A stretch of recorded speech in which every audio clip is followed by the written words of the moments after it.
Allô tout le monde! Aujourd'hui, on aborde le sujet de la coloration à la maison. Donc, qu'est-ce que vous avez besoin pour effectuer le tout à la maison et comment bien l'appliquer? Pour commencer, vous allez avoir besoin d'une tasse à mesurer, d'une bouteille applicatrice.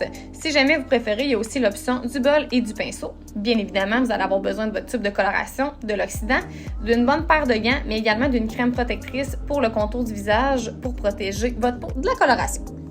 Pour la démonstration de l'application à la racine, j'utilise la coloration permanente Colestone de Wella. Donc, cette coloration-là est de proportion 1:1. Le tube Wella Colestone contient 60 ml de coloration. Donc, si vous mettez la moitié d'un tube qui équivaut environ à un 30 ml, vous mettez également 30 ml d'oxydant. Pour vous permettre de bien mesurer, vous allez voir, le tube est divisé en 4 quarts. Ça vous permet de vraiment bien voir les quantités que vous mettez. Et c'est parti pour l'application.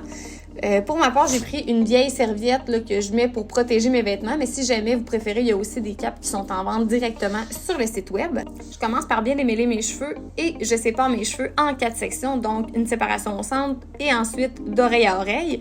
Vos séparations n'ont pas besoin d'être parfaites. C'est simplement pour faciliter l'application, donc je viens isoler mes sections arrière avec des pinces. Par la suite, j'applique la crème protectrice pour le contour du visage.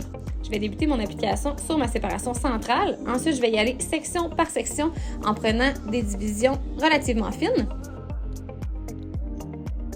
Lorsque vous appliquez votre pouce, c'est pas important que vos sectionnements soient parfaits. Simplement essayer de se concentrer sur l'application au niveau de la repousse en évitant du mieux qu'on peut de déborder.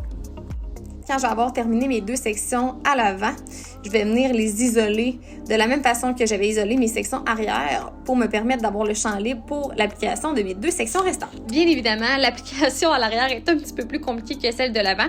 On garde en tête que l'objectif, c'est pas d'avoir des sections parfaites. On n'a pas de main tout le tour de la tête, donc on fait de notre mieux. Ensuite, c'est parti pour un temps de pause de 35 minutes. Lorsque le temps de pause de 35 minutes est terminé, je conseille toujours de venir masser au niveau du contour du visage pour éviter de rester taché. Et c'est maintenant le temps du lavage. Pour ma part, j'ai opté pour le lavabo, mais sachez que vous avez l'option aussi d'aller directement sous la douche.